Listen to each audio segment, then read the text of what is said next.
नमस्कार दोस्तों, 10 मई के सीज फायर के बाद पाकिस्तान के साथ हमारी जंग समाप्त हो चुकी थी। देश जीत का जश्न मना रहा था तो बीजेपी शहर शहर तिरंगा यात्रा निकाल रही थी। मगर 31 मई को सिंगापुर में देश के सीडीएस यानी chief of defence staff general Anil Chauhan के एक इंटरव्यू ने देश की राजनीति में भूचाल ला दिया। जनरल अनिल चौहान ने ऑपरेशन सिंदूर को लेकर बयान दिया। Chief of defence staff general Anil Chauhan, Bharat के chief of defence staff CDS Anil Chauhan, general Anil Chauhan ने chief of defence staff general Anil Chauhan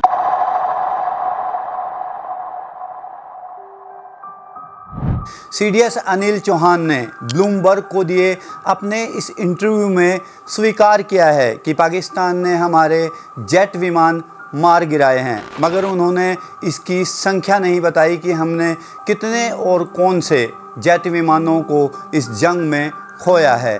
साथ ही 6 जेट विमान गिराए जाने वाले पाकिस्तान के दावे को भी पूरी तरह से खारिज कर दिया है। General, there's still one unanswered question since the incident between Pakistan and India, and that is whether or not Pakistan downed an Indian jet, or in fact more than that. Can you confirm?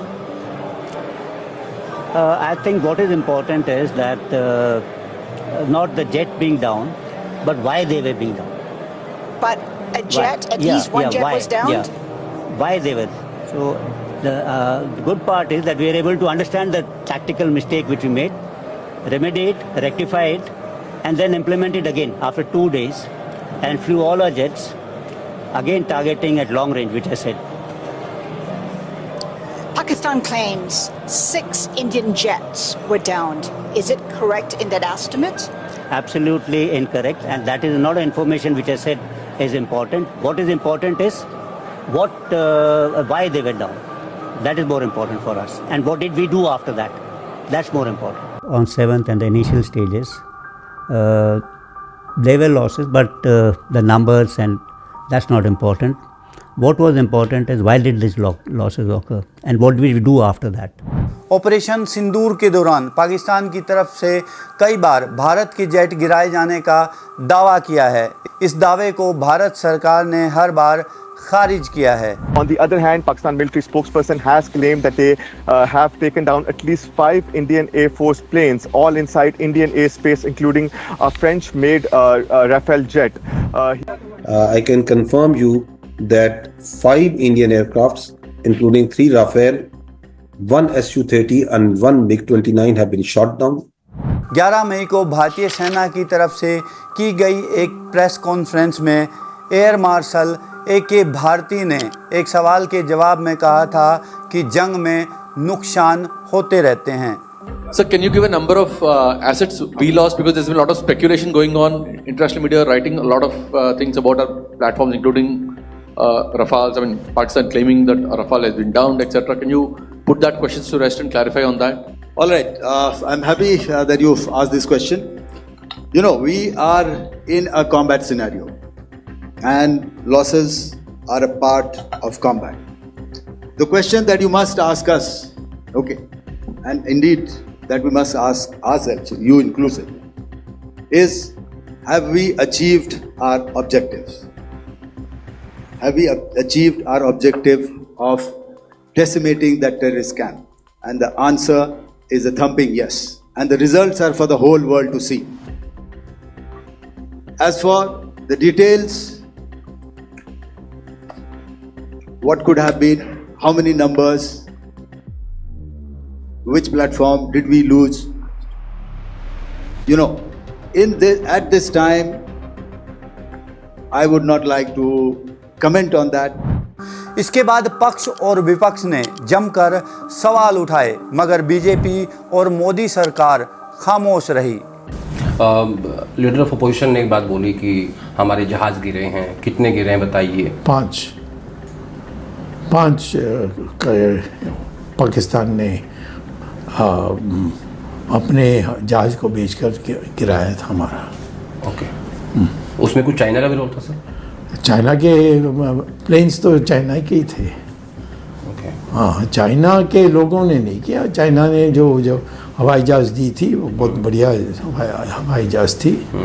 और जो France के जो थे वो उतना बढ़िया नहीं थे। और हमारे उनके जो हवाई जहाज़ है उन्होंने 5 को गिराया था।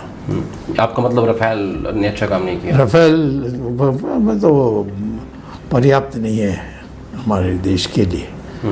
वो उसमें क्या क्या भ्रष्टाचार हुआ ये तो दूसरी बात है।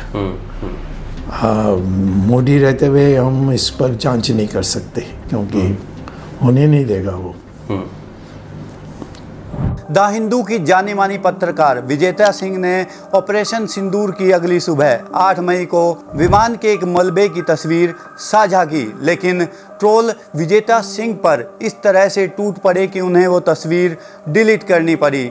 इसी ट्रोल के डर से कुछ और पत्रकार भी इस खबर से पीछे हट गए। यहाँ तक कि द हिंदू ने भी खेद जताते हुए इस खबर को डिलीट कर दिया।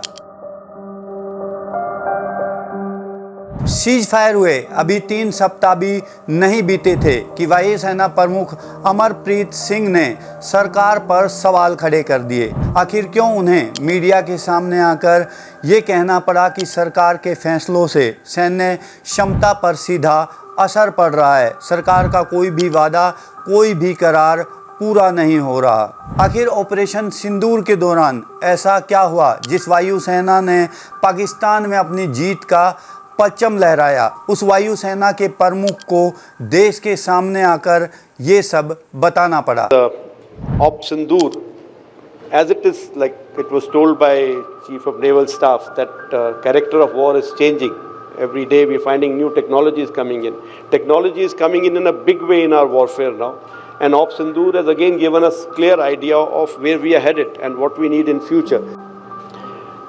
Timelines is a big issue. You know, that is where that Vachan part comes in.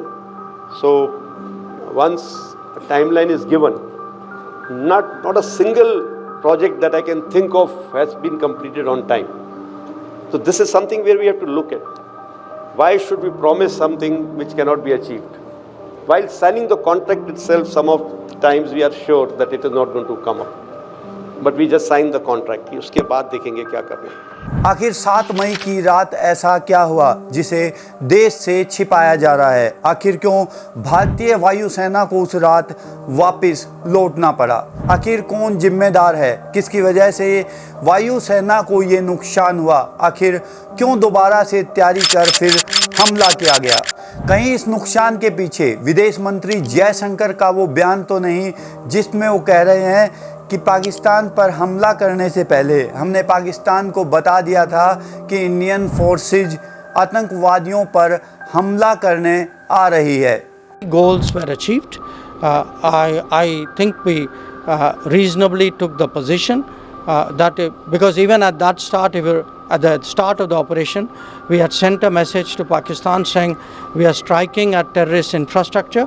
We are not striking at the military. So the military has an option of standing out and not interfering in this process. They chose not to take that good advice. हालांकि बाद में विदेश मंत्री जयशंकर ने अपने इस बयान से पल्ला झाड़ लिया, लेकिन अब CDS के इस इंटरव्यू के बाद सरकार को इन सभी सवालों के जवाब देने ही पड़ेंगे, क्योंकि अब CDS खुद ही स्वीकार कर रहे हैं कि हमने अपनी गलतियों को ठीक किया और उसके बाद 8 और 10 तारीख को पाकिस्तान पर तगड़ा हमला किया जिसे पूरी दुनिया ने देखा। सवाल सबसे बड़ा ये भी है, जो बात देश में होनी चाहिए थी, जो बात सरकार को करनी चाहिए थी, वो बात सेना के अधिकारियों को क्यों करनी पड़ी, और वो भी विदेश में। ऑपरेशन सिंदूर के बाद मोदी जी की अब ये सबसे बड़ी अग्नि परीक्षा है। मोदी जी अपने 35 साल के राजनीतिक कैरियर में आज यहाँ सबसे कमज़ोर वक्त में हैं। प्रधानमंत्री को देश की जनता को अब सब कुछ साफ साफ बताना होगा, क्योंकि लोगों में अब चर्चा होने लगी है, लोग अब सवाल पूछने लगे हैं। अब सरकार के पास जवाब देने के अलावा कोई विकल्प नहीं है। अब गरम सिंदूर और गोली के बदले गोला वाले बयानों से काम नहीं चलेगा। आज के लिए बस इतना ही। मिलते हैं जल्द एक नए एपिसोड में।